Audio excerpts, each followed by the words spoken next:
Você já se pegou pensando como a sua vida teria sido diferente como pai ou mãe se você tivesse tido acesso a um manual da parentalidade? É exatamente sobre isso que trata o livro que você gostaria que seus pais tivessem lido. Se trata exatamente sobre isso, uma espécie de manual para que você seja um pai ou uma mãe melhor.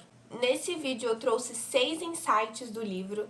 E se você gosta de livro de neurociência, escrito por psicólogos, neurocientistas, já se inscreve no canal, porque é sobre isso que se trata esse canal. Eu já lhe adianto que esse não é um livro sobre como ensinar a criança a desmamar, como usar o vaso sanitário, nada disso. É um livro sobre como se conectar com seus filhos, como aprender a ouvi-los, como estar atento às suas emoções e aos seus sentimentos.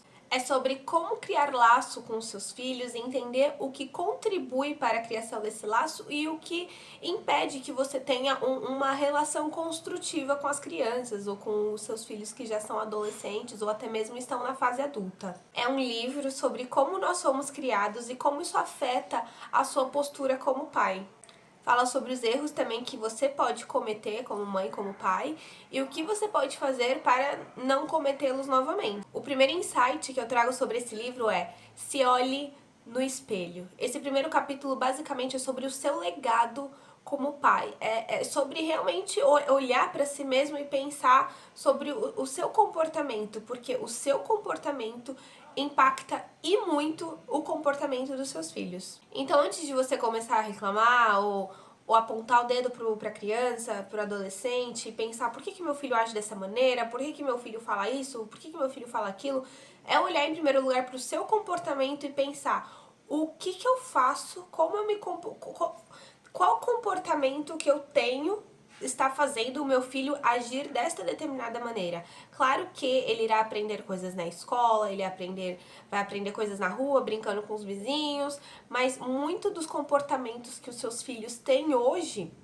de acordo com a autora, reflete sobre o seu comportamento em primeiro lugar, porque criança aprende, por exemplo, seguindo o exemplo dos pais, em primeiro lugar. Então, basicamente, esse primeiro capítulo é sobre você. Você pai, você mãe, você cuidador. Porque é você que irá influenciar diretamente no comportamento e na vida dos seus filhos. O segundo insight desse livro é sobre o ambiente no qual os seus filhos estão inseridos. Você e as pessoas que moram na sua casa são o ambiente das crianças.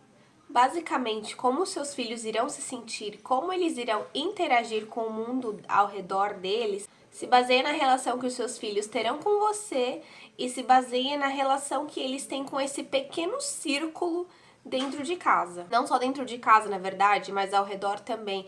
E é importante que você tenha em mente, você tenha consciência do como você se comporta nessas relações. Por exemplo, você demonstra respeito pelas pessoas próximas ou quando você tá com raiva, você desconta tudo nelas?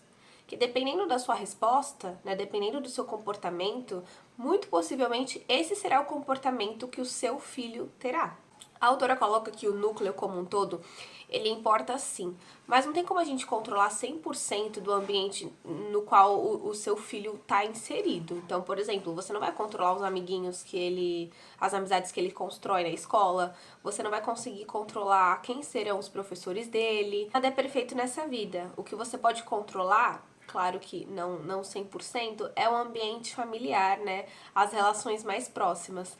E é a isso que você deve se atentar. O terceiro insight que eu trago sobre esse livro é sobre como estimular a boa vontade e o porquê que ela é importante nas nossas relações. Não apenas com os nossos filhos, mas às vezes com os nossos parentes, amigos, marido, esposa, enfim. Ela coloca que quando você responde uma solicitação de conexão com uma pessoa, você acaba atendendo às necessidades emocionais dela. Elas criam uma boa interação e um tratamento recíproco, e sem isso, as nossas relações não se sustentam, nem a curto prazo e nem a longo prazo. Vamos supor que você esteja lendo um livro e você vê uma frase legal no livro e vira pro seu parceiro e fala: escuta aqui essa frase.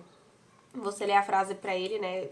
Ele se vira pra você, você lê a frase pra ele. Quando ele se vira pra você, ele atendeu a sua solicitação de conexão. E esse é o segredo para as boas relações, é responder e se interessar. Naquele momento ele demonstrou interesse pelo que você está fazendo, pelo que você está lendo. E por mais que pequeno que isso seja, cria uma boa interação que no longo prazo não vai impactar apenas você e seu esposo, mas todo o ecossistema ao seu redor, como os seus filhos. Além disso, você pode procurar coisas que você aprecia no seu parceiro, nos seus filhos, ou em vez disso, você pode procurar por falhas e defeitos. É uma escolha sua, expressar apreço ou crítica. Tendo esses dois tipos de atitude, expressando apreço e respondendo às conexões a solicitação de conexão da pessoa, você vai transformando o seu lar em um lugar saudável para o desenvolvimento das crianças. O quarto insight é sobre aprender a conter sentimentos, ou seja, ela precisa de pais que entendam os sentimentos e as emoções dela. Elas precisam de pais que ajudem a decifrar o que elas estão sentindo nesse momento da vida dela, porque é tudo muito novo. Ela acabou de nascer.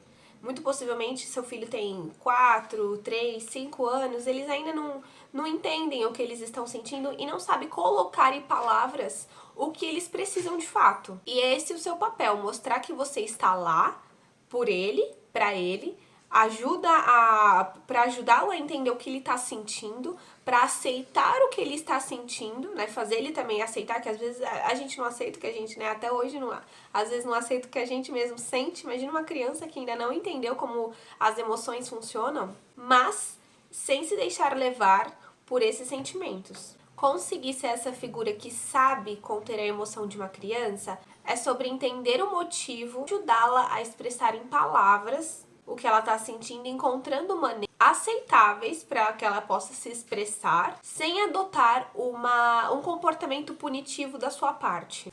Além de conter esses sentimentos, é importante que você entenda que a criança precisa de alguém que aceite e acolha os seus sentimentos e emoções em todas as fases do seu crescimento. Isso é importante porque muitas vezes os pais, eles querem que os filhos sejam felizes e acabam negando aqueles sentimentos tidos como negativos, como a tristeza e a raiva. E por que isso pode prejudicar? Porque para ele conseguir ser feliz, ele precisa ver o outro lado da moeda.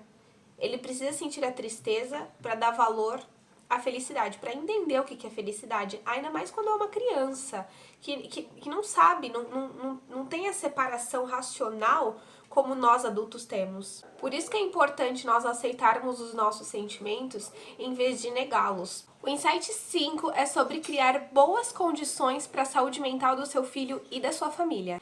E um dos indicadores mais importantes da saúde mental são as relações que nós construímos. Eu vou deixar um card aqui em algum lugar sobre um outro livro da Philippa Perry chamado Como Manter a Mente Sã, onde ela explica claramente pra gente o impacto que as relações causam, né, e a importância delas na nossa vida. O que cria o laço e a relação é esse vai e vem da comunicação que ela chama de dar e receber. A gente já nasce com uma habilidade inata para o diálogo e para a interação. E você vai descobrir o que o seu filho precisa através da observação, através da tentativa e erro. Mas tenha em mente que crianças e bebês são pessoas, merecem respeito, merecem atenção e merecem, acima de tudo, serem ouvidas. Assim como você tem a necessidade de ser ouvido e enxergado como ser humano. E por fim, com o sexto insight, todo comportamento é comunicação. Seu filho vai imitar o seu comportamento. Se não for agora, será no futuro. E nesse capítulo, a autora levanta alguns questionamentos, como por exemplo, você respeita as pessoas que estão ao seu redor? Como você descreveria o seu comportamento? É respeitoso? É empático? É explosivo? Você é uma pessoa que no convívio superficial é agradável, mas pelas costas você condena as outras pessoas? Qualquer que seja sua conduta, você está ensinando os seus filhos a agirem da mesma forma, incluindo todos os comportamentos que você não aprova. Até o próximo vídeo.